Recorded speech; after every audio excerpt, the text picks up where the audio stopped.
of the ISTAC World Professorial Lecture. You remember we started it over 2 years ago, and alhamdulillah today in June 2024 we are today inviting our professor to deliver the lecture number 30. As you are all aware, the Istac World Professorial Lecture is not only meant for professors and philosophers and experts and researchers, but also engaging government leaders, civil society experts and practitioners, inviting diplomats and other dignitaries and statesmen and women. During this period of 2 years, we invited a Prime Minister, the former Prime Minister of Japan, Shinzo Abe, who presented one of the Istac World Professorial Lectures. We invited many ambassadors who are also academicians in their backgrounds, from Germany, from Belgium, from Kuwait, from other places. We invited also the Speaker of the Parliament of Turkey last year. And we invited many experts, Muslim and non-Muslim, to address very important issues and problems and challenges facing the Islamic world and the world at large. Alhamdulillah, today we are having with us His Excellency Professor TALIP to deliver a professorial lecture on this issue, or on this topic of Islam and modernity, navigating religion in a very complex world. Once again, I welcome Professor His Excellency Talib, and also all the participants and the professors who are joining us through the Zoom. I think many professors are there, and also in the YouTube channel and here at Ibn Khaldun. Maybe before we request His Excellency, our honored guest today, Prof. Talib, to deliver his lecture, our moderator, Dr. Nurul Ain Norman, will chair this session and moderate the session. Go ahead, Dr. Nurul Ain. Assalamu alaikum wa rahmatullahi wa barakatuh. Thank you very much, our Dean, Professor Dr. Abdul Aziz Birkood, and for setting the stage for our discussion today. And now it is my distinct honor to introduce our our speaker today, which is Professor Dr. Talip KUCUKCAN, Ambassador of Turkey to the Republic of Indonesia. And Professor KUCUKCAN brings a wealth of knowledge and experience to our discussion today. And he has been serving as the Ambassador of Turkey to Indonesia since April 2023. Prior to this esteemed role, he was a professor of sociology at MARMARA University in Istanbul. Professor KUCUKCAN's academic journey is remarkable. He graduated from, he graduated from the Faculty of Islamic Studies at Uludağ University in 1986, and received an MA from the School of Oriental and African Studies, University of London in 1990. He completed his PhD in ethnic relations at the University of Warwick in 1997, and worked as a research fellow at the Center for Research in Ethnic Relations at Warwick from 1997 to 1999.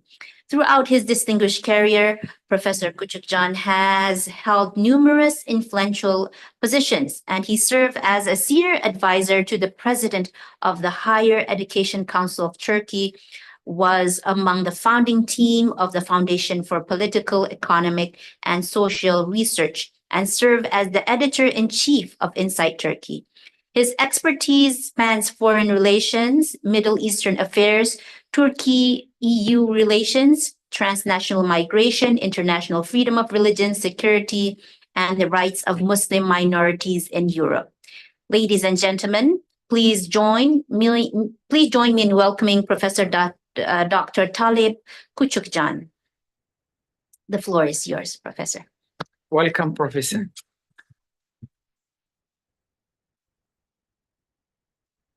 Go ahead, Your Excellency, Professor TALIP, to deliver your professorial lecture. Go ahead.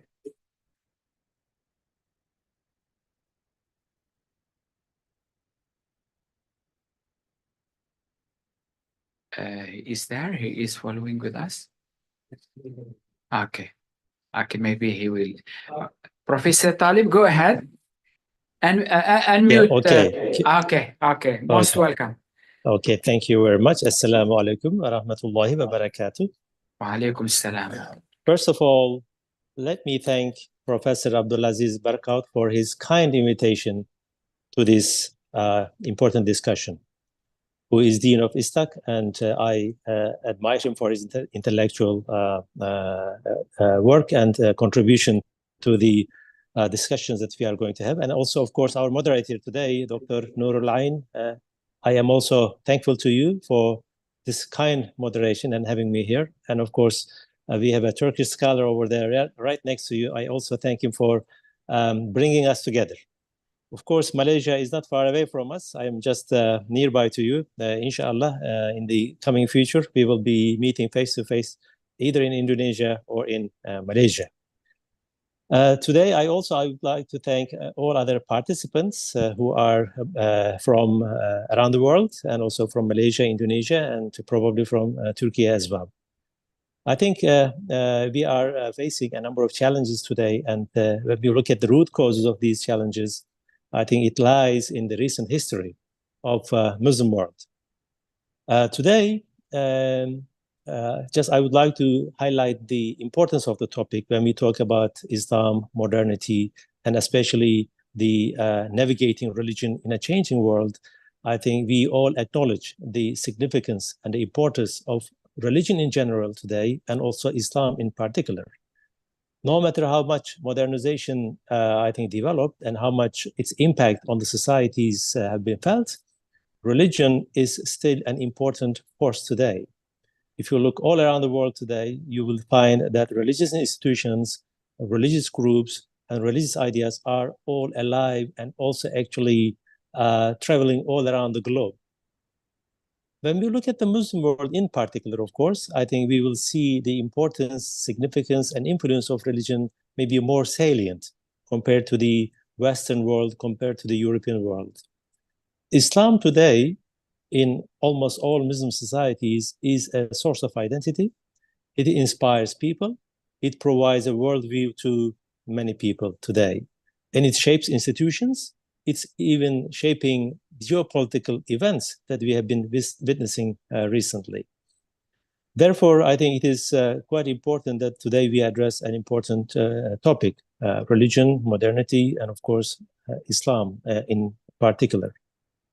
I should note in the beginning of my presentation that I am not referring to Islam or religion in a static, frozen, or fixed terms or structures. Actually, all religions, including Islam, is and has been very flexible, open to new interpretation, new ways of looking at it. Therefore, Muslims cannot be defined and categorized in an essentialist way or as an homogeneous group.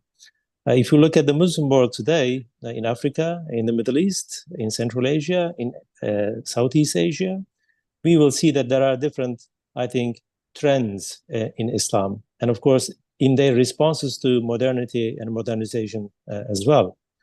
Of course, they have some commonalities, but when we look at their, I think, political history, cultural history, and social structures, there are quite important differences. One example, I think, very close to you, Indonesia and Malaysia are two important Muslim countries, but when you look at their historical backgrounds, social structures, and the way in which they perceive, practice, and interpret Islam, we will see lots of differences. That's why I think in any study of Islam, in any discussion on Islam and the Muslim world, we should avoid this essentialism or monolithic perception of Islam and Muslims. And if you look at the Muslim world through the Eurocentric views and Eurocentric, I think, lenses, I think the essentialism is there, and monolithic perceptions are always there. That's why in the Western intellectual circles, in the Western media, in the Western maybe political discourse, whenever you talk about Islam and Muslims, there are always some fixed ideas that come to the minds of people. I think as Muslims, we should try to deconstruct such sort of monolithic perceptions of Islam in order to emphasize that essentialism will lead to not healthy discussions. And of course, I also would like to emphasize the diversity of the Muslim world and in our talk today from a social, cultural, and political perspectives. Today, they have, especially after the establishment of nation states in the OIC, we have got more than 50 states, actually 57 members of Muslim countries with at least Muslim majority population. They have a variety of, I think, structures, political administrations, regimes, etc. That shows that Islam has been actually interpreted differently and has taken different shapes in many countries. Moving from this perspective, actually, instead of taking an impossible task of looking at the whole Muslim world, I would like to confine my observations on Turkey, which I know much better than many other, I think, countries today. That's why when I talk about Islam and modernity and the responses of the Muslim world, I will have maybe some general observations, but my main focus will be modern Turkey in its historical, of course, journey from Ottoman time to modern Turkey, and of course up to today.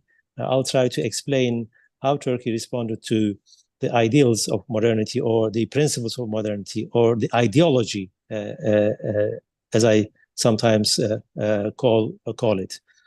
That's why my talk, let me emphasize again, will be much more focused on the Turkish case. Of course, let me explain what I want to do as well. When I talk about modern Turkey today, I will concentrate on several areas rather than looking at every aspect of Turkish society and politics in order to illustrate the Turkish case. I believe that if we look at certain areas, certain, I think, themes that will illustrate the way in which Turkey has dealt with the idea of modernization or the process of modernization and the idea of modernity. Sometimes I can use these terms maybe interchangeably, modernity and modernization. Of course, modernization is a process, whereas the modernity is more of a idea that developed on the experience of enlightenment that emerged in Europe. First area that I'll be looking at the development of secularism in Turkey and the institutions, legal developments, etc., that would highlight how modernization really entered into the Turkish political life. The second area, which will illustrate our case, is the education and the national identity, how Turkish education has been managed, how it has been actually shaped, and the way in which the national identity is also constructed through education. Of course, within this concept, I will be looking at the religion in public life with reference to especially whaling issue, which Turkey had dealt with vis-a-vis secularism, sometimes vis-a-vis modernity at some stage.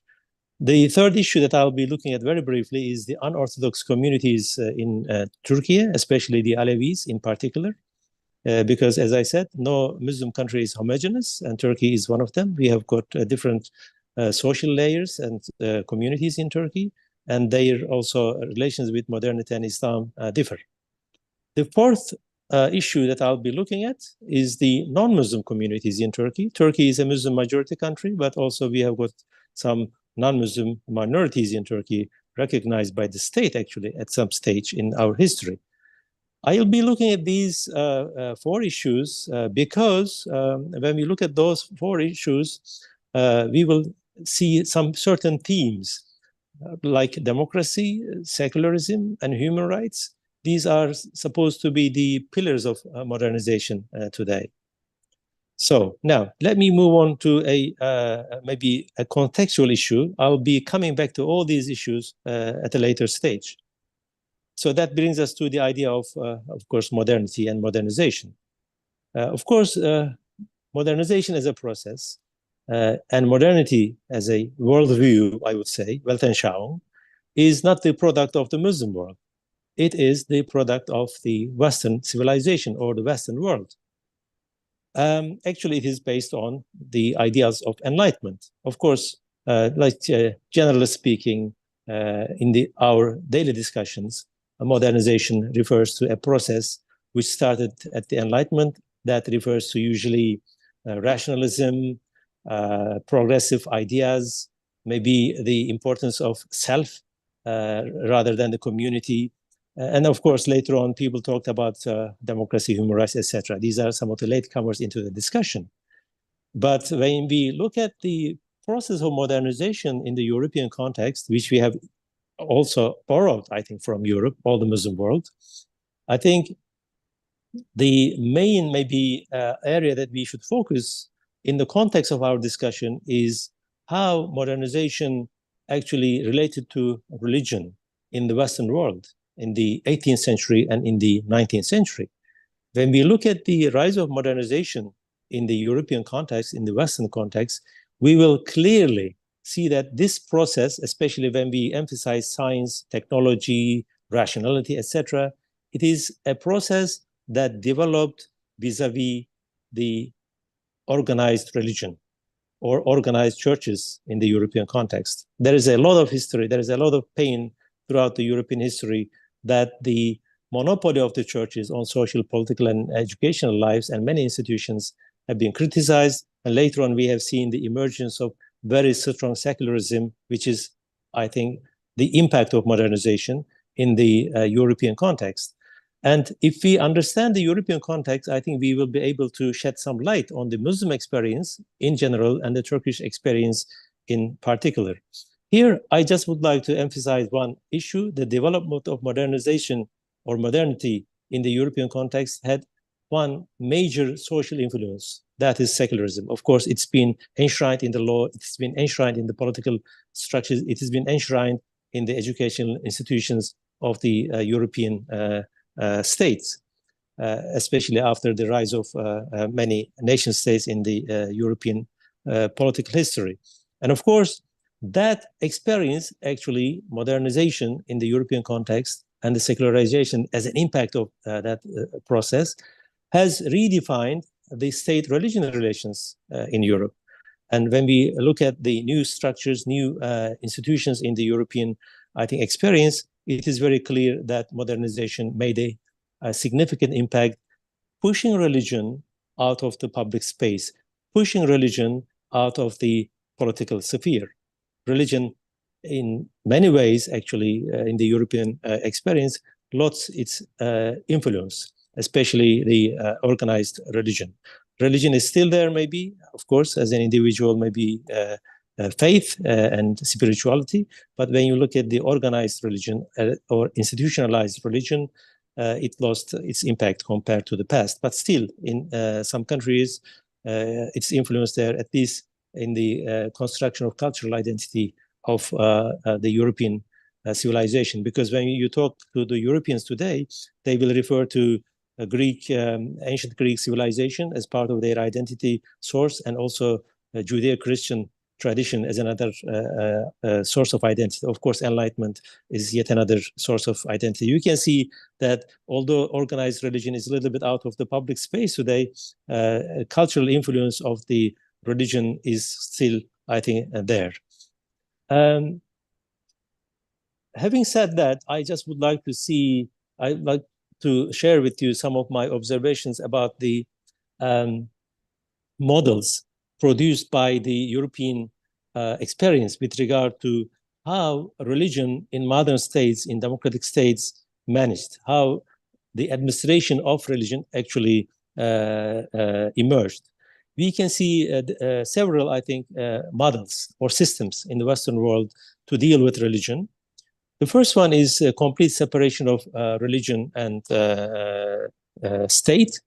I think the best examples are the United States of America and France.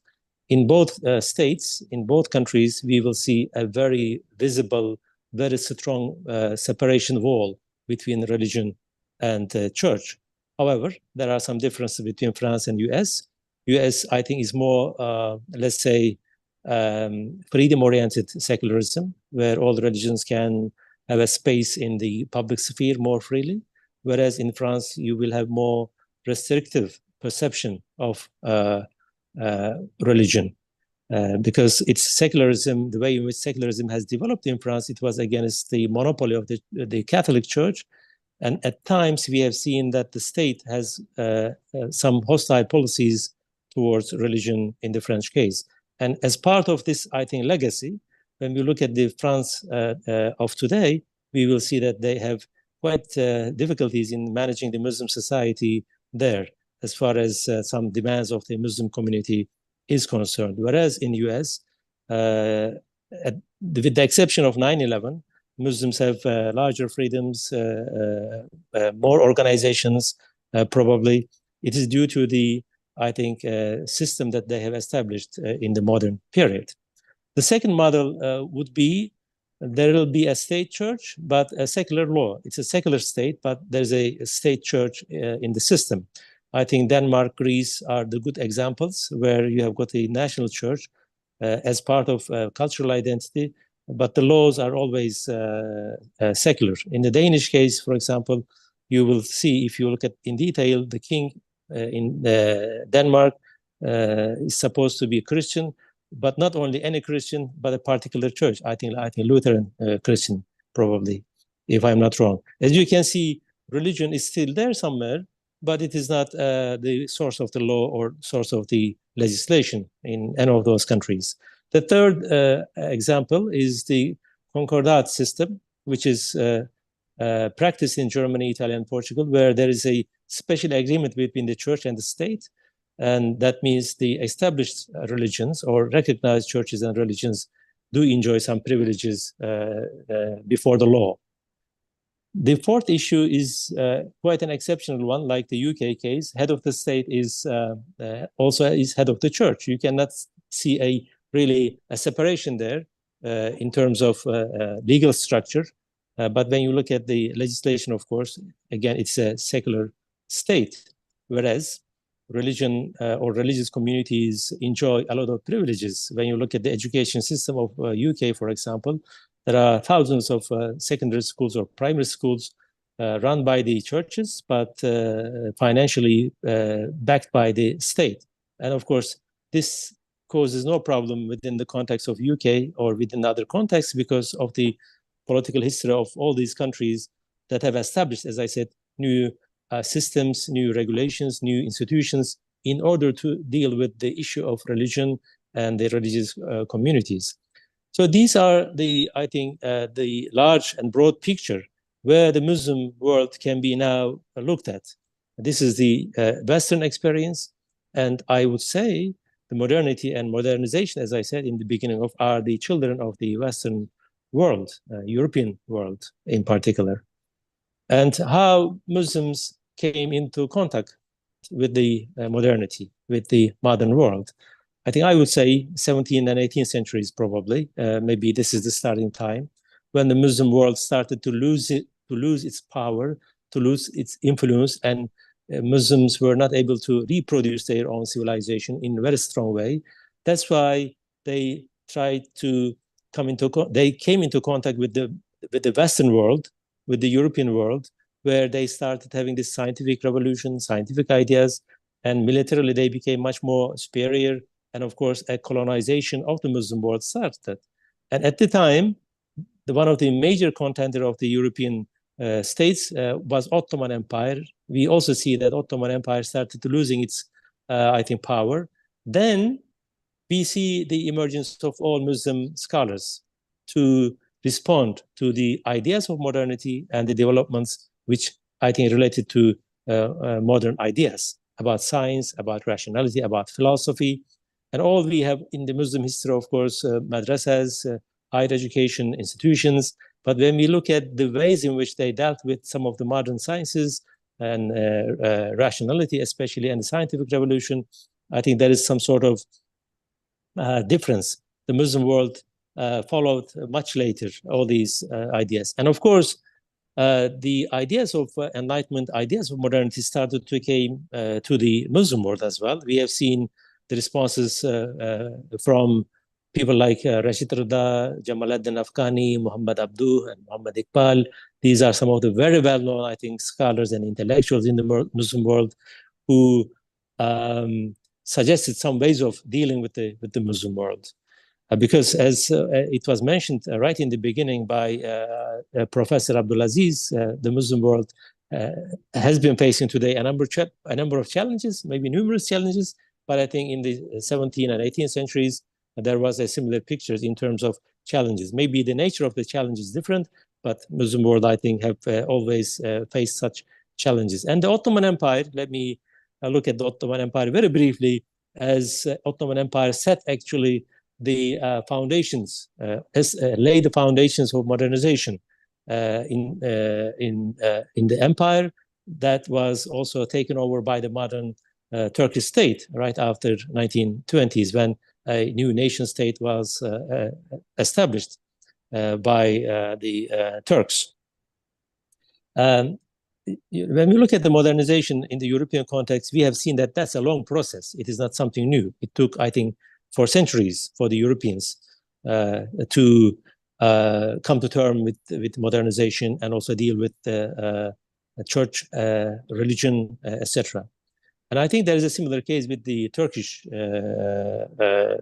case in point. The Ottomans has started modernization in the 18th century because when Ottomans faced the Europeans and started to lose their power, there were a lot of questions within the Ottoman elite and within the Ottoman political establishment, how we can deal with such big problems of development, progress, science, etc. And of course, militarily, that was also another important issue. And some of the Ottoman intellectuals actually proposed that pan-Islamism will be the main, should be the main ideology of the state, which would save the whole empire from the collapse. Some argued that Turkish nationalism, we call them pan-Turkism, this should be the main ideology of the state in order to prevent further disasters. Of course, some intellectuals argued that Turkey should be, Ottoman Empire should be westernized. Sometimes westernization and Europeanization is actually, or the modernization is mixed. In the Ottoman period, people talked about more of a modernization rather than Europeanization or westernization, as it's been the case in some times. When we look at the Ottoman case, of course, I think that is a common knowledge. Ottomans started to reform their education system. They started to reform their military system.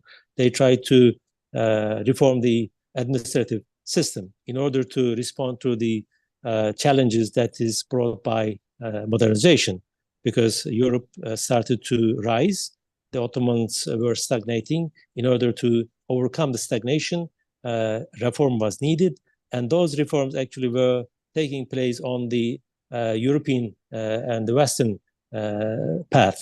European Enlightenment ideas entered into the Ottoman world, and the Ottomans started to, let's say, copy and internalize some of the European laws and regulations. The legal structure of the Ottoman Empire started to change long before the establishment of modern Turkey. Many people have the idea that secularization started in the modern period in Turkey in the 1920s. Actually, when we look at the Ottoman Empire, secularization of the law have started much earlier. That's why when we look at the state-religion relations in Turkey, when we look at the modernization experience of Turkey, it is quite a long process. Maybe it stretches to the last maybe 200 years or 300 years in our history. Maybe last 200 years of the Ottoman Empire, plus now almost 100 years of modern Turkey today. Whether this is complete or not, of course, a big question today. People like Habermas in the European context, they always argue that modernization is an unfinished project. It is something that is, I think, produced and reproduced on an every day basis by the intellectuals. I think Europe has also some challenges, facing some challenges when it comes to religion, when it comes to religious communities, because of the changing demographic structures in the countries, where you see today quite a number of Muslim population in France. Almost 20% of the population are coming from Muslim background. That puts a lot of pressure on the governments and states to deal with religion. It is a secular country, but religion is there in public. And there is a similar case in Germany, where you have got almost 3 million Turks and some other, of course, Muslims. I think that forces the secular states to be more creative to deal with the problems that they are facing today. Now, I just would like to move to the modern Turkish case after having this, let's say, contextualized the discussion that we are having today. Now, when we look at the development of secularism in Turkey as an influence, as an outcome of modernization or modern ideas, actually, because when Turkey was established in the 1920s, the model in the world as a nation state is a secular nation state. It was the case in all of the European countries.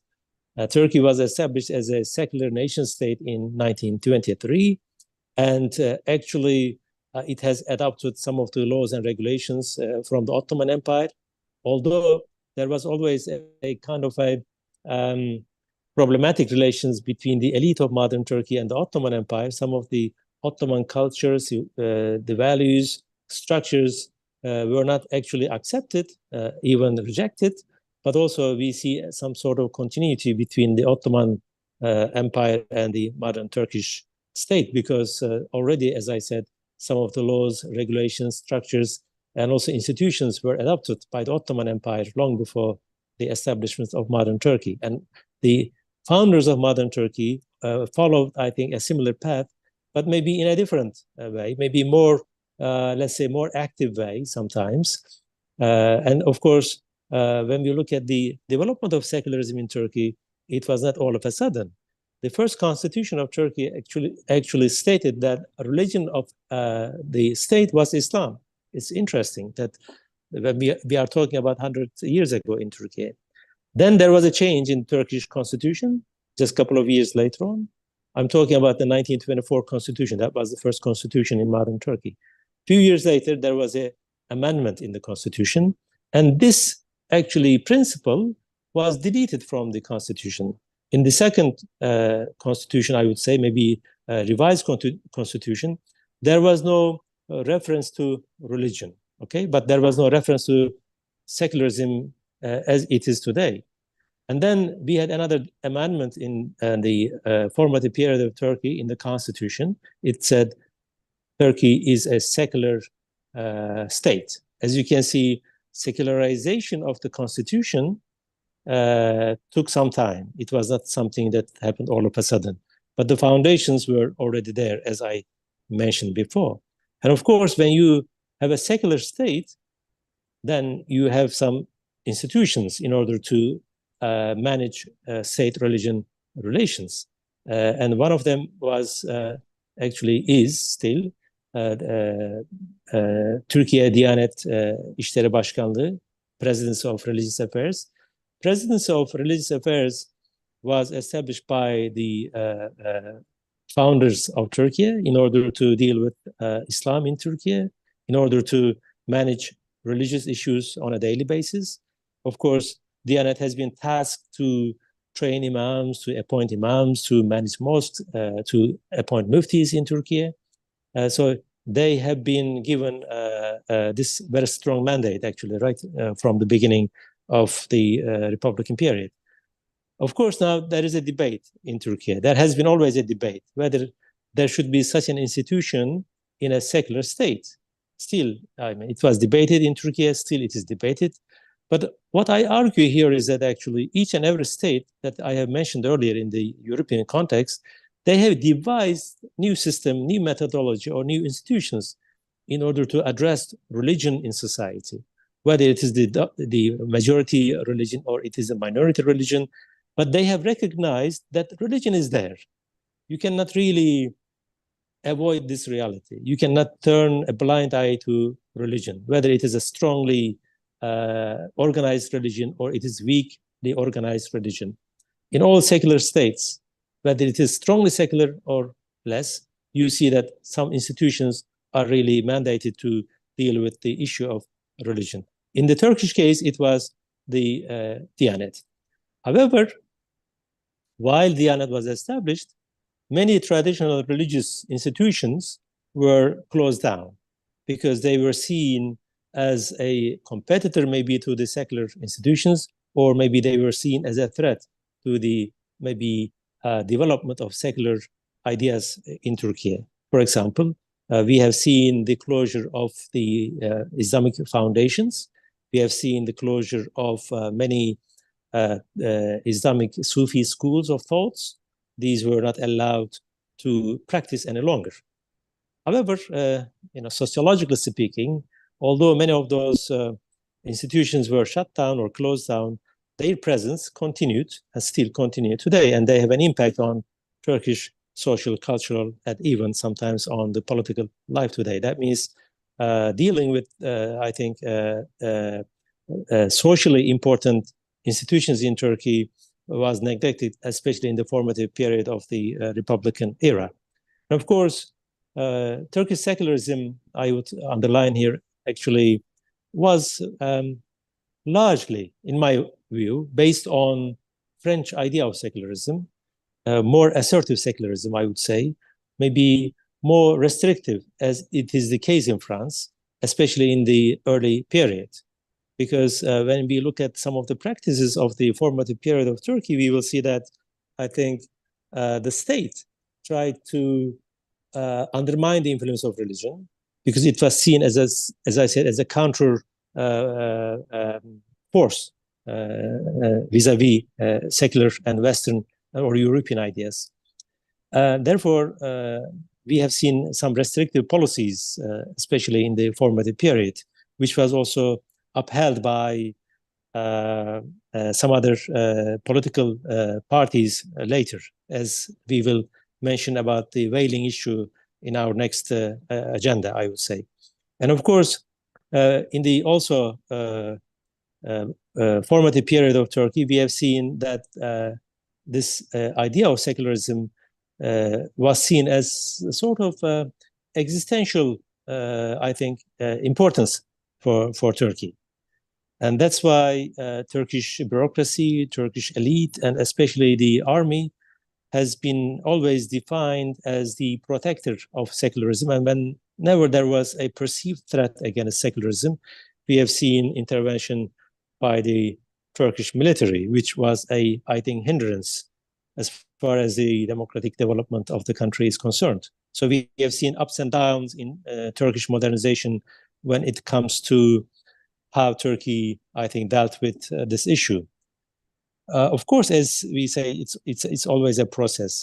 Today, we have got a different sort of secularism in Turkey. It is still there, but when we look at how it deals with the idea of religion, both majority religion, minority religions, and unorthodox groups, we have, I think, quite a different picture, which is very similar to Anglo-Saxon idea of secularism. Actually, the second issue that I want to focus in order to illustrate the Turkish case is education and the national identity. Any study, I think, on Turkish national identity will go to the education and the curriculum of the education. Because I think, like in other all nation states, education, or the monopoly on educational institutions, or the control of the educational institutions, has been one of the priorities of the nation states. If you look at France, Germany, Britain, wherever you look at, or the US, you will find that the state has taken over the educational institutions from all other institutions right in the beginning. Later on, of course, they have diversified it. Why? Because they wanted to establish a very strong national identity, more unified, maybe more homogeneous.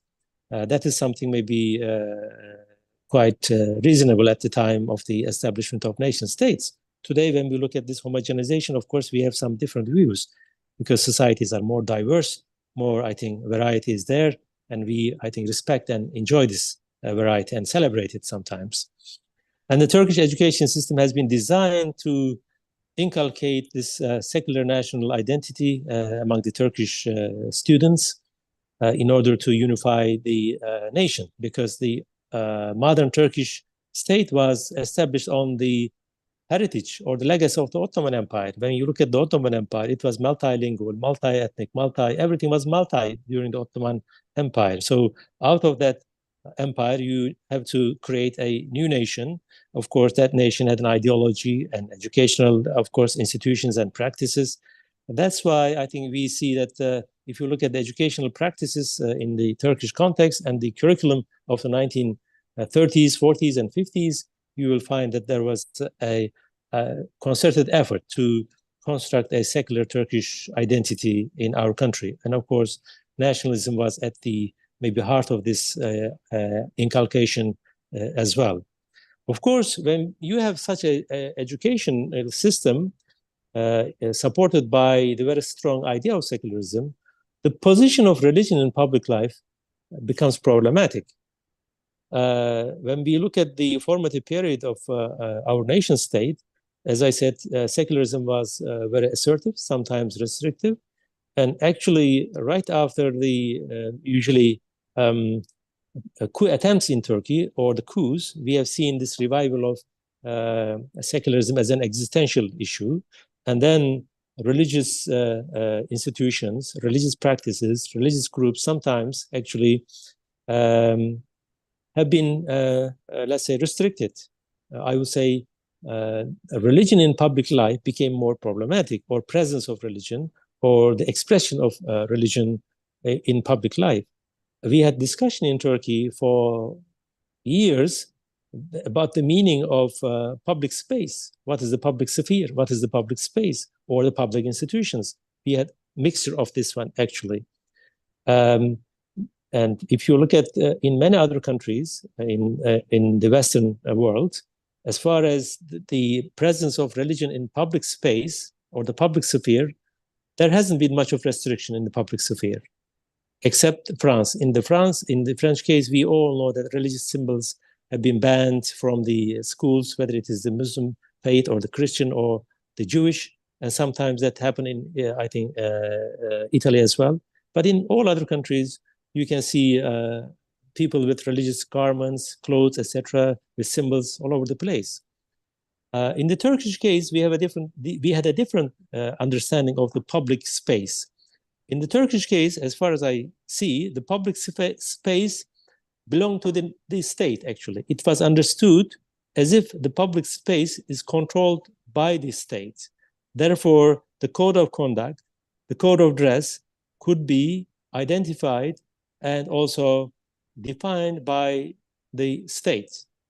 However, as I said, I mean, if you look at all the discussions of religion in public space in many places or the public domain, there's a different picture. Turkish case is quite exceptional in that case, where actually religion has been pushed away from the public space, especially in the area of education, especially in the public institutions. For example, for many years in Turkey, people will, especially women with veils, were banned from going to universities, especially after 1997, 1998. We had what we called 28th February post-modern coup, where religion has been really sidelined there. And people with veil or headscarf, they were not able to enter public jobs. They were not employed by the state. You could not become a teacher, doctor, or engineer in the state institutions, or you could become a policeman or judge, etc. So you could see how actually extreme was the interpretation of religion in the public space in the Turkish case. Things have changed, of course. I mean, I'll come to that later, a little bit later. I think now you can see even in the parliament, veiled woman. But I remember that when the first veiled woman entered into parliament as a member of the parliament, there was a huge decry, and she was actually kicked out of the parliament, I would say. So normalization took place in Turkey for some time. Now, when you look at the Turkish parliament today, you will find veiled members of the parliament. If you look at the government, you will find one minister of family. Things have been normalized, but secularism is there in Turkey, not under threat. It has not been ruined by the, let's say, more embracing idea of secularism, which would respect freedom of religion. Actually, not only respect, but also provides.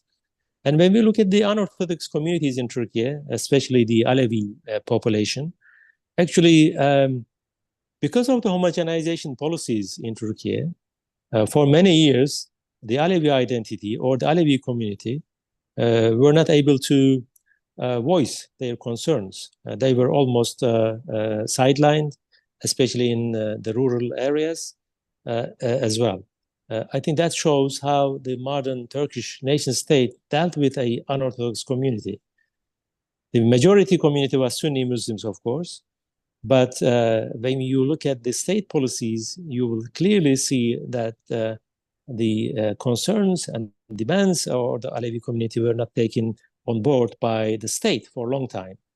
I think one reason is that Turkish secularism did not recognize pluralism in society.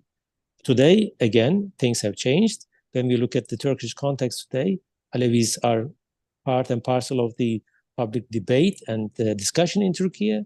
They have got institutions. I think recently there's a department in the Ministry of Culture recognizing the Alevis and their demands, which was unthinkable in the even in the 1990s, let alone 1940s and 50s.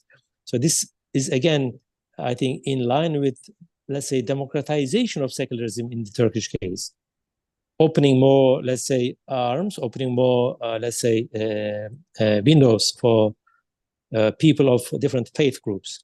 When we look at the non-Muslim communities, that is also a telling story in the Turkish, I think, modernization history or trajectory.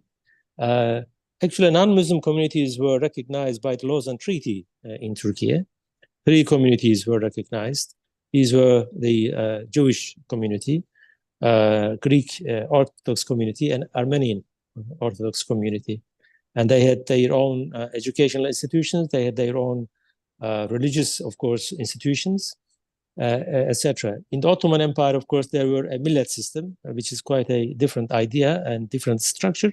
But even in the Republican period, there was a recognition of these diverse identities. But when you look at their recognition or the level of recognition, I think there were a lot of problematic areas.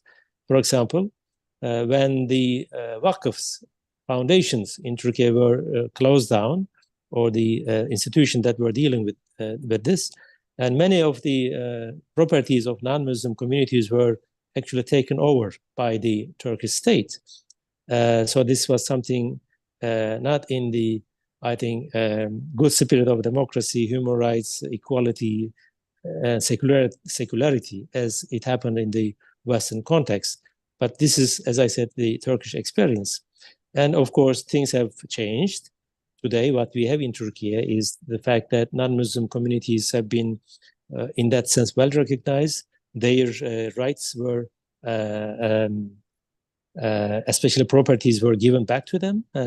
I think Turkey's relations with the EU also helped Turkey to normalize secularism on the one hand, and also consolidate democracy on the other hand, which also, I think, provided more room for discussions with regard to the human rights issues.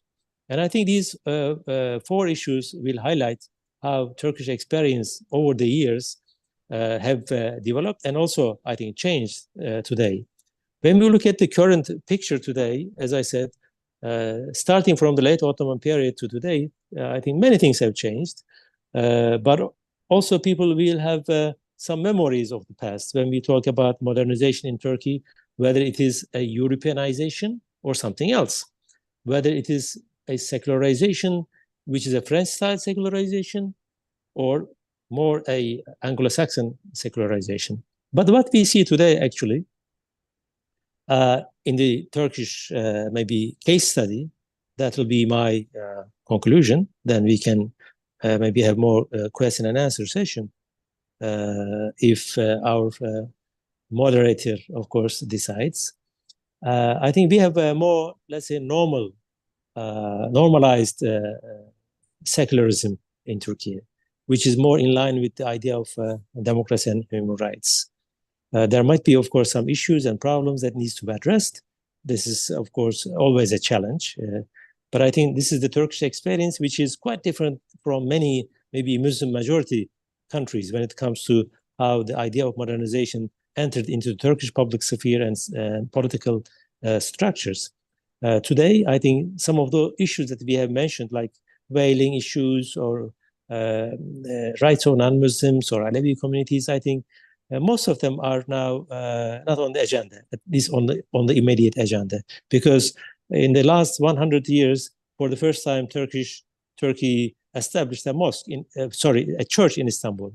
It was built by the Christian community, and that is the unique, maybe, example in the whole Turkish history that a new church was established at the heart of Istanbul. And also when we look at how Turkey dealt with, for example, the Armenian heritage in Turkey, there is a church in Van, in the eastern part of Turkey. It's been restored by the Turkish government, paid by the Turkish government, and each and every year now, Armenians can come to Turkey, and once a year they can have their, I think, mass in that church. And given the problematic relations between Armenia and Turkey, you can see how things have changed in the right direction in the Turkish case. I think this will be the end of my, let's say, observations on Turkey. And I'll be very happy to engage with the participants if there is any question. Again, let me thank all of you for being patient with me today. And also, of course, I would like to thank Professor Abdulaziz and Nurul Ayn for their kind hospitality. And I am hoping that I'll be able to visit your place and have tea or coffee with you there. Thank you very much. Yeah, thank you, Professor, Your Excellency, Prof. Talib, for this very informative, very enriching lecture today. We really thank you for the time and the ideas and the views. And I would like just to acknowledge the presence of our Professor Hamid Marazi from India, Professor Imtiaz Yusuf from Vietnam, and all other professors who are in the Zoom. Dr. Ayn, you go ahead. So thank you very much, Professor Talip KUCUKCAN, for your profound insights and enlightening lecture. Your expertise and perspective have been undoubtedly enriched our understanding for the complex interplay between Islam and modernity.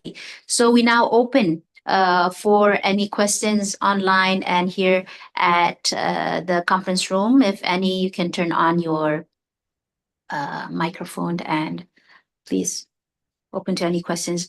But maybe before that, we can conclude. So in Turkey, a significant aspect of modernity is how the country navigates the balance between modern and religious values. And Turkey holds a pivotal position in the modern Muslim world, serving as a role model for some Muslim countries, while also being targeted by both Western and Eastern powers for their own purposes. And despite these pressures, we see that Turkey has shown remarkable resilience in facing secularism in its own unique way. And this resilience is deeply rooted in the strong cultivation of Ottoman civilization's influence on the religious sphere in both the legal system and the daily lives of the people. And Turkey's geographical location, as we see, straddling Europe, the Middle East, and Asia, has also played a crucial role in shaping its approach. And Turkey also has faced various challenges, and their solutions have been adaptive to the unique context of their country. And other Muslim countries can learn also valuable and constructive lessons from Turkey's experience as we see Turkey's approach to multicultural issues and secularism with the majority Muslim population offers insightful strategies. And as we see also, modernity should not be completely rejected. Instead, it should be embraced and flourish in a way that aligns with cultural and religious values. And by understanding and adapting Turkey's experiences, other Muslim countries and nations can navigate their own paths towards modernity while preserving their religious and cultural heritage. So we open, there's one question from the Zoom from Khairul Akhtar. Marhaba, I'm happy to listen your sharing. Really interesting. I have 2 questions here. What are the limitations of Islamic practices that prevent Muslims from engaging with modern issues and adapting to new circumstances? That's the first question. Yes, Professor Talib, maybe you can answer to that. Yeah. Thank you for the question. I think that's a very good question, which would refresh our memories as well as the current situation. First of all, as of today, I don't see any limitation on the practices of Muslims in Turkey, whether in public or in private. They can practice religion, they can pursue their religious dreams and projects. However, when we look at the Turkish case, there are a few issues that we should keep in mind. One of them is that Turkish legislation is completely based on rational thinking and negotiations in the parliament. Turkish legislation is not based on religious ideals at all. I think that is, if the questioner is asking me about the source of legislation, whether there is Sharia in Turkey. No, there is no Sharia in Turkey. Okay, I think that's very clear. However, the country recognizes the majority Muslim country, as has been mentioned by, I think, our moderator. Now, the presence of modernity or presence of secularism in Turkey is not an hindrance, or it's not actually a barrier when it comes to the practices. Of course, one can argue that when it comes to, for example, like some legal issues, Islamic legal issues, like inheritance, for example, of course, this is based on, again, secular law. So if it is a limitation, yes, it is a limitation. But as I said, I mean, there is a consensus in the country that Turkey, I think, should continue as it is today, rather than applying Sharia law. In Turkey, actually, we have had a number of surveys starting from the 1970s and 80s. Only a very small number of people in Turkey, like about 5 or 7%, I think, they would like to see an Islamic state in the country. The rest is happy with what we have, with some modifications, of course. I mean, not always people are not always happy with what they have. They have some demands, they have got some maybe concerns, but on the whole, I think that is the case in our country. But if you are looking for Sharia principles, of course, it is not there. Okay, he's also asking that how can these limitations be addressed to ensure the continued relevance and vitality of the faith in the modern world? I think the best way is to listen to the concerns of the people, rather than approaching with a, let's say, heavy hand. That is what democracy is. That is what I think pluralism is. And people should be able to raise their concerns. I think that is what we have in Turkey. Maybe 20 years ago, 30 years ago, some of the things that we have discussed today were unthinkable in our country. But today, I think there is quite a broad room for discussion and debate. That's why I don't see a very troubling issue in terms of freedom of religion in our country compared to the past. But as I said, there are some areas that needs to be, of course, addressed and improved. I think this is something that is understood by everybody in Turkey, but also what we have seen in our political history. We have lots of clashes and very, I think, tense debates and tensions in the past with regard to the conflict between religion, secularism, modernity. I think it is over now. There is a recognition that I think Turkey is mature enough to have a discussion with the participation of all stakeholders. Okay, Prof. Imtiaz wanted to ask a question. He's online. The floor is yours, Professor Imtiaz.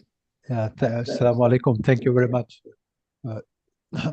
Professor Talib, you are being a diplomat and being an academic at the same time. I know it is very, very difficult to balance these two roles. So I'm known for asking critical questions. And my critical question is, first, I see you presenting a very rosy picture of the religious situation in Turkey. But my critical question is that in this age of rise of religious fascism everywhere, which you are seeing around the world, don't you think the transforming of the Hagia Sophia into a masjid as being offensive to the Christian world? And when the Christians do the same thing to us, we complain. But when we do like this to them, they complain. So what is your opinion about this situation? Well, thank you very much, Professor Imtiaz. I have known your work, I have read your work, and I was expecting that there'll be a tough question coming from your side. And I think I was right to expect that. I think that is something to do with the political history of our countries and our regions, I would say. When you look at the Hagia Sophia in particular, I think, first it was, you would maybe remember the history when the Ottoman Empire conquered Istanbul, it was a church. And as a sign of conquering Istanbul, we are talking about the, of course, 15th century, 1453. The Fatih Sultan Mehmet turned it into a mosque to show the victorious power of the Muslim nation or the Muslim society. I think that is something which was a common practice of the time. Maybe many mosques in other parts of the world were turned into a church as well. We can see that in Greece later, of course, at a later stage. We see this in Spain, for example. I think they have done a similar thing. Are we happy? Of course we are not happy. I wouldn't say when I visit a place where it was a mosque before, then turned into a church, I think that was something we cannot defend that idea. But when it comes to Hagia Sophia, it was remember, it was for centuries, it was a mosque. That's how maybe Turkish identity, Turkish cultural history, legacy was shaped. At the heart of Old Town in Istanbul, you had Hagia Sophia and you had Blue Mosque next to each other. And I think that played a major role in the Ottoman history when it comes to making a statement about being the leader of the Muslim world. But when it was turned into a museum, I think there wasn't much of a discussion when it was turned into a museum in the 1930s, in the mid-1930s. I think it was 1938, if I'm not wrong. So it was not a public debate. I mean, it was just a decision made by a leader, and you cannot contest it. And nobody knows what was the reason behind it. Was it because of the pressure? Was it because of the modernization of Turkey? You see? And I think that remained a painful memory in the collective memory of the people. And when it was turned into a mosque, again, in Turkey, it was actually celebrated. We are not talking about principles here. We are talking about the historical trajectory of what has happened. Actually, just a couple of weeks ago, a 3-volume of books were published in Turkey. The title is The Mosques, which were turned into a church in the Balkans. 3 volumes, and they are still church. Do we like this idea? Of course. I mean, in principle, as I said to you, we do not. But when we look at the collective memory of nations, I think there is a different story over there that we need to address. And of course, from a diplomatic perspective, if you are asking me diplomacy, where reciprocity, I think, plays a major role. I mean, I remember, for example, it's an interesting story, the issue that you brought forward.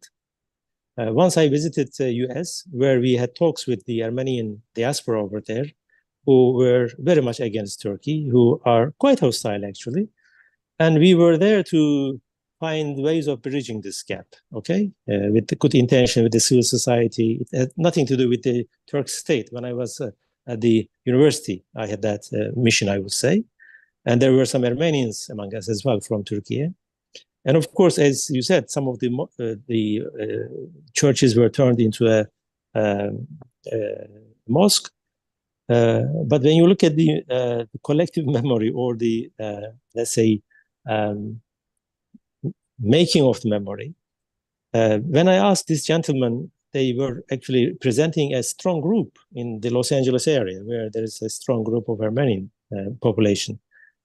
What we should do to make the bridge between the Armenians and the Turks. He told me, we had 1,500 churches of Armenian origin. You ruined them. You destroyed them. You have to build them first, then we will make a peace with you. You can see how, problematic this issue. There is a public perception on the one hand, but also on the other hand, historical realities. It is a tough question, whether there will be an easy solution. I don't think there will be an easy solution to this issue. Hope that answers your question. Thank you very much. Yeah. Am I diplomatic enough? No. Because the same thing is happening in India. They're turning the masjids into Ayodhya Mosque. Of course, I will follow that. Yeah. So, there has to be some place where we can make peace and harmony between religions, and that is a challenge. I completely agree. I completely agree with you on that. Yeah. Thank you. Yeah. Madam Noor? Yeah, please. Is that Brother Khalid? Yeah. Please, I just wanted to ask two pointed questions. If I, as a Turk, want to marry another time in Turkey, and if I want to distribute my inheritance as per Islamic law, will the state prohibit that?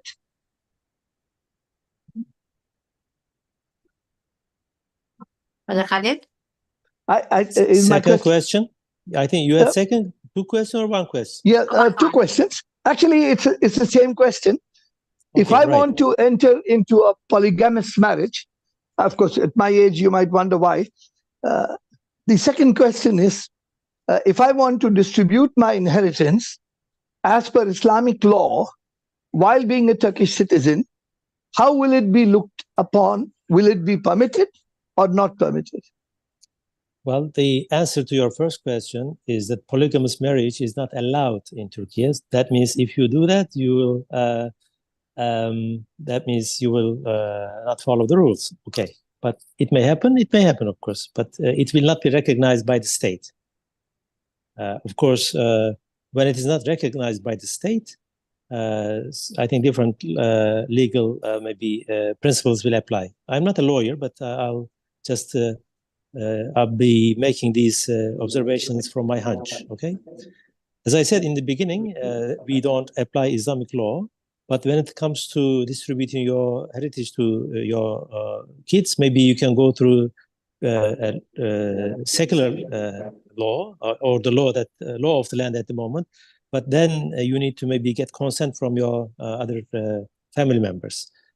If that is the case, I think you can distribute, but you cannot use Islamic law as the guiding principle in your argument. Yeah. I never use Islamic law in my argument. All I said is my democratic right to marry another woman and my democratic right to distribute my inheritance to. So are you curtailing my democratic rights? I am expecting. Well, marrying more than a woman is not a democratic right. I think that is something completely different. It is not a Western right. No. I mean, how do you see the will of the people? Well, I think marrying more than a woman is not will of the people, will of an individual. That is something else, as I said. Yeah?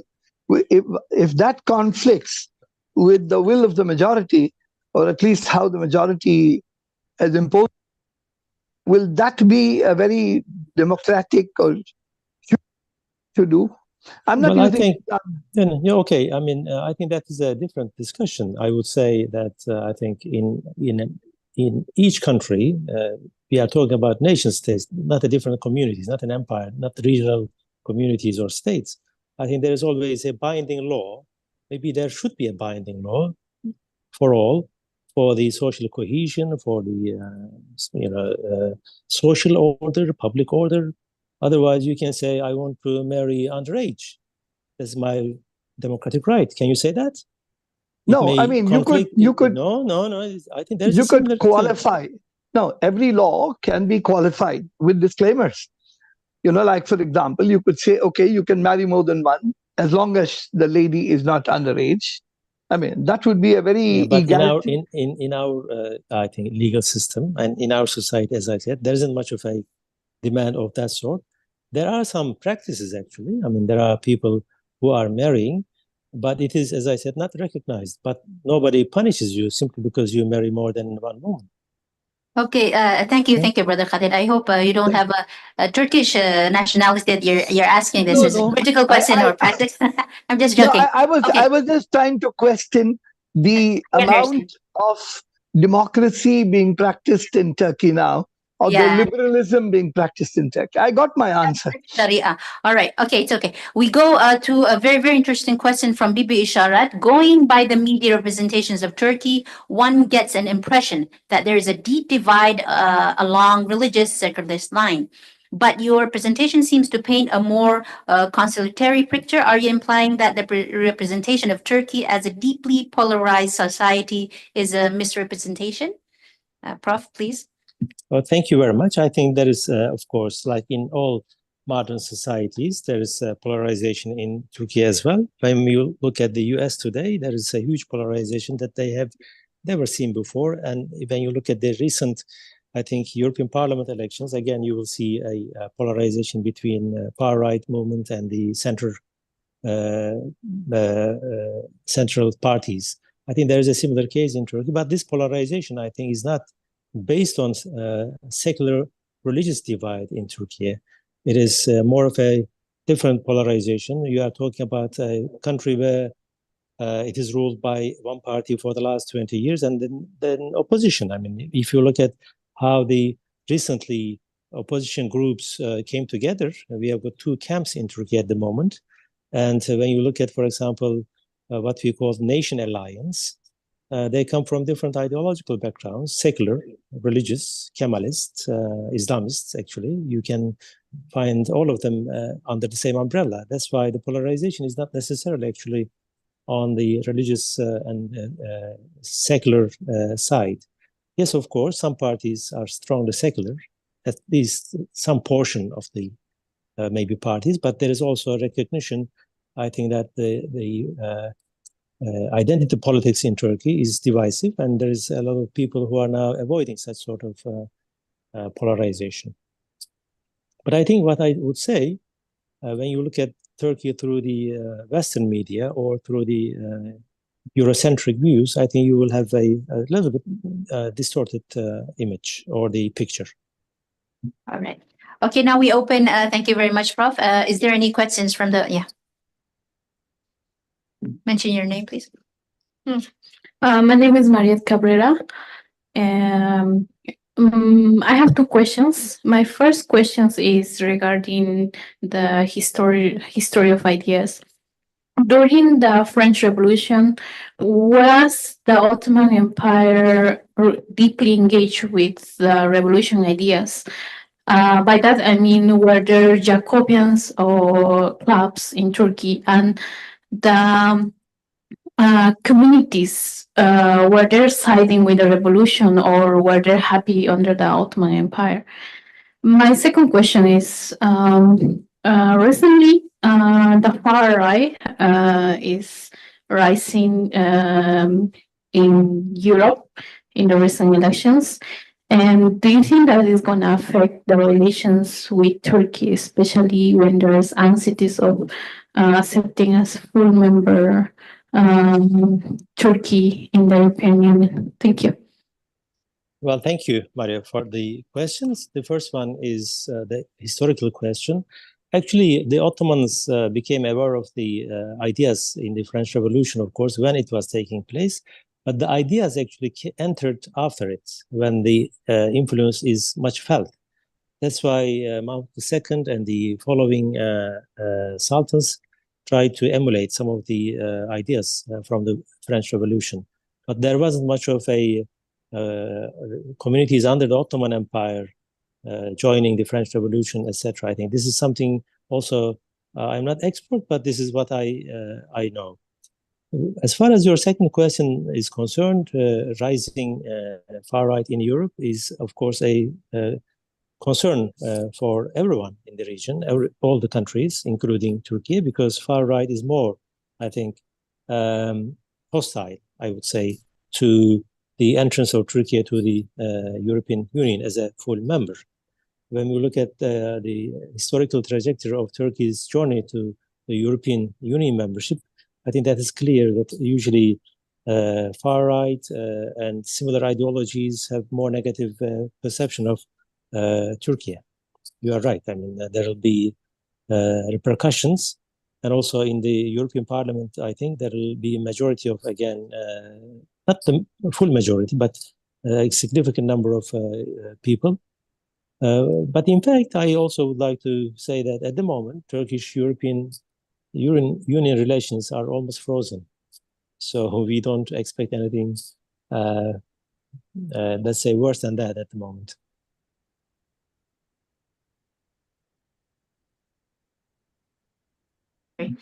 Okay, thank you very much, Prof. We have one question from YouTube from Atia Hijriyanti, and she is an international relations student from University of Jenderal Sudirman in Indonesia. And she was asking that, I learned and was told by my Turkey friend that President Erdogan's leadership tends to be traditionalist Islam, so that it has an impact on consolidated democracy in Turkey. So what is your perspective on that? Well, I think Erdogan has been in power in the last 20 years. When you look at how Turkish democracy has evolved in the last 2 decades, I think that is the evidence of how he approaches democracy and how he actually established balance of power between the civilian side of society and also the military. I think when you look at Turkish political elite and the way they practice secularism or democracy, I think religion is not a important reference as far as I can see. I think all political parties, they get their legitimacy from the elections, from the rules and principles, and from the constitution.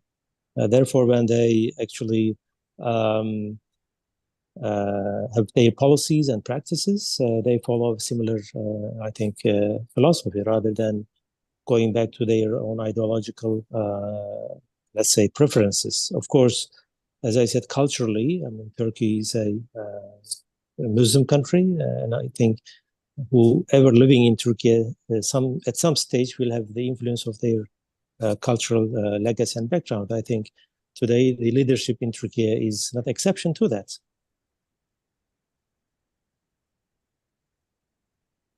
Very much, Prof. If there is any question, yeah, please. Mention your name. Assalamualaikum. I am a student from University of Malaya. I am a bachelor student and enthusiastic learner of Islam. I'm originally from Uzbekistan, and as you were speaking, my country reminded me of the policies that we have. It's very similar to Turkey's. And I usually observe the people's reactions. Can you slow down? I cannot. It's not really clear what you say. If you speak slowly because of the microphone, I think, yeah. So I am originally from Uzbekistan, and as you were speaking, the policies seemed very similar to my country's. And as I observe the people's reactions, I find some issues regarding the secularism of the country. For example, as country becomes more secular, I observe that some people get radicalized, like in terms of secularism. For example, secularism doesn't mean atheism, but some people get very radicalized and they don't want any religion at any place. And it sometimes gives me a question of whether how to deal with these kinds of situations, because if a country goes through a secularism and if these kinds of issues occur, some of the rights of the Muslims can be deprived. For example, as the previous person said, inheritance or other stuff.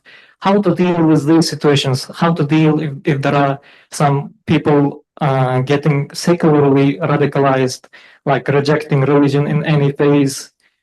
How can we deal with that? How is the model of the Turkey in these kind of situations? Sorry for the questions if I'm being a little bit of ignorant, but it's just an enthusiastic question of myself. Thank you. Well, thank you for the question. I think, as you said, we have some similarities in terms of our cultural heritage, maybe also social and cultural structures. And of course, countries should learn from each other. I mean, we cannot copy and paste, but I think the experience of one country is illustrative for the other country as well. We should also learn from many other countries' experiences. I think when we look at the Turkish case, the remedy to the radicalization of any group, whether it is the religious group or whether it is the secular group, I think it's democracy and participation in social, political, and cultural life on an equal foot. Otherwise, you will see such sort of, I think, radicalizations in the country. What happened in Turkey, in the formative period of Turkey, we had more strong secular ideals. But when we entered into multi-party system, more democratic electoral system, we have seen that you have to address, you have to reach out to main society, and you cannot do it by extreme ideas, by radical ideas. Radicals only can, I think, address to a minority. That's why what we have seen in Turkey, the major opposition party, for example, has very secular roots in Turkey, but today it has many different ideas about how to deal with the majority of the society. My, I think, idea, my answer to your question, based on the experience of Turkey, the more Turkey become democratized, the less radicalism we had in our country. Thank you very much, Prof. Maybe we can open to two more questions. Yeah, please.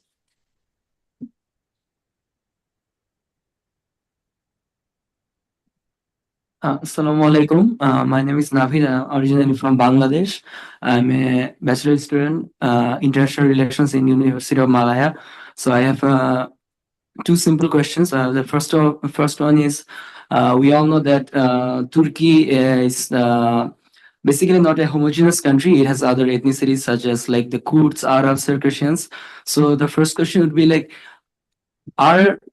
is it like one ethnicity tend to be more religious or secular than other ethnicities? If yes, why?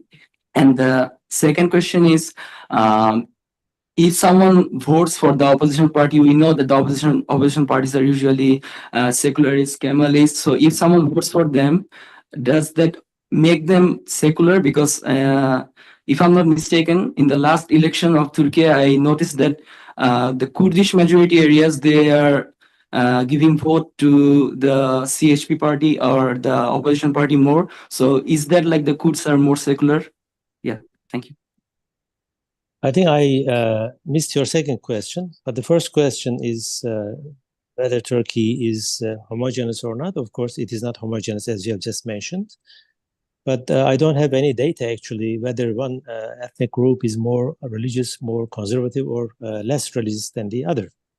So it will be quite difficult to answer that question based on data, as I said. But what we have in Turkey, as this is the general observation, rural areas, of course, tend to be more conservative compared to the urban areas. But even within the urban areas, we see revival of religion sometimes, but also revival of nationalism.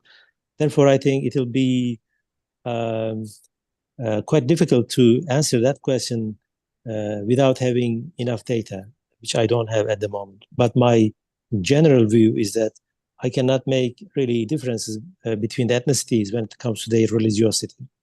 Your second question, I am sorry, I missed it. Can I repeat the second question again? The second Yeah. question is like, if someone votes for the opposition party, as we know, the opposition party is Kemalist and secularist. So if someone votes for the opposition party, does that make them like secularist? Because in the last Turkish election, Okay, I the got Kurdish. it. Okay, I got it. Yeah. Okay, now I understood it. I think, as I said just a few minutes ago, in the last elections, there were two main groups in Turkey. In the 1 year ago, we had also presidential and general elections, as you would remember, and also now the local elections just a few months ago. There you had two alliances, and those alliances actually reflect all colors of the society. There isn't one single homogeneous identity under the same umbrella. They are all from different ethnic groups, ideological groups, etc. And the Kurdish voters in Turkey, of course, when you look at how they vote for a specifically one Kurdish party, but also they vote for all other parties. And I think that's why I would argue that the voting in Turkey is based on secular and ethnic identities. When you ask people in Turkey what are the main concerns for their voting, they talk about education, they talk about health, they talk about the economy of the country. And that's why I do not think that the motivation of general electorate in Turkey is really based on ethnicity or religion. Of course, it may differ from one place to another. If you go to western shores of Turkey, I think there maybe ideological concerns are more salient, whereas if you go to maybe central part of Turkey, it is something different. As I said, that is something to do also with the social, I think, structure of the society, but it will be very difficult to, I think, argue that the voting pattern can be analyzed on the basis of ethnicity and religion in Turkey. Thank you very much. I think we have to end because it's already nearly 4:30. Do you have something to say, Dr. Mehmet? No? Okay. So we can conclude here that modernity has brought about significant challenges and opportunities, particularly in the realm of religion. And issues such as secularism, pluralism, and the rapid pace of social and technological change have created a complex environment for religious traditions to navigate. And as we grapple with these issues born out of modernity, intellectual development is a continuous process that must be cultivated and nurtured. As Ibn Khaldun wisely noted, the past resembles the future more than one drop of water resembles another. And we thank very much to Professor TALIP KUCUKCAN. And maybe something, I think Professor Aziz has something to say. Please, Professor Aziz, before we end. Yes, thank you, Dr. Ayn. First of all, let's thank His Excellency Professor TALIP for this very informative and very important talk on one of the very sensitive and critical topics when you talk about Islam and modernity. And I think we thank His Excellency. We have learned a lot from him, not only as an academician, a specialist of Islamic studies and these areas of sociology, also as a diplomat, and the way how he looked at the questions and articulated the answers. It's really great, and we learned a lot. And I also would like to thank him for the narrative, how he put Islam and modernity and how he related it to the case of Turkey. I think the case of Turkey was just a case in the lecture, but what is important is the framework, how he articulated the idea of navigating religion in this modern context, and how he related it to the Western worldview, the Western history, and socio-cultural development of the West. And then he made a case for Turkey. I think it's really a wonderful lecture, and we would like to express our gratitude to His Excellency.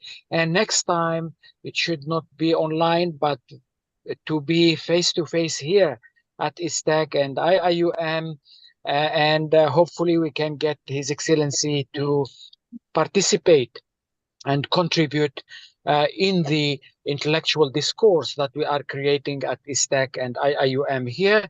And I think the example of Turkey is one great example that we can learn from, like other examples in the Islamic world. With this one, I would like to thank Prof. Talib again, and may God bless you and reward you for all this knowledge and all this wisdom. And inshallah, we will be, I think the Secretariat will show the Istac World Professorial Lecture Certificate, which is engraved certificate, and we will send it to you to Indonesia, or we will serve it to you here in Malaysia, inshallah. With this one, I would like to thank all the great participants, the scholars, the professors, the students, the researchers, and the rest of the people who participated through Zoom and also YouTube channel, and also inside Ibn Khaldun conference room at Istac. May God bless you all. Assalamu alaikum wa rahmatullahi ta'ala wa barakatuh. Yes, walaikum salam wa rahmatullahi wa barakatuh. Thank you very much, Professor Abdul Aziz. Do you have a last word, Your Excellency? Well, thank you very much. I have greatly enjoyed my encounters with you and the discussions and also the questions. I would like to thank all of you, and also, of course, lastly, Professor Abdulaziz, who has really encouraged all of us to have maybe more interactions in the future. I would like to also thank him for his kind words. Thank you, all of you. Okay, we will thank you very much, Your Excellency. And we have, from your depth of knowledge and drawn from your both experience in academic background and your distinguished career, we have benefit from you a lot. So now, Brother Muzammil will show the certificate. And in recognition of your invaluable contribution to this event, and as a token of appreciation, we would like to present you with a gift, an e-gift here. It symbolizes our heartfelt thanks for your time, effort, and the wisdom you have shared with us today. Thank you very much, everyone. Yeah, most welcome. We welcome you to Malaysia, and inshallah, we'll benefit from you more. Thank you very much, Your Excellency, Professor. Sure. Thank you. All right. We can have a group photo. Can we have a group photo through the Zoom while His Excellency is here? That's true. Everyone, I think, opened their video.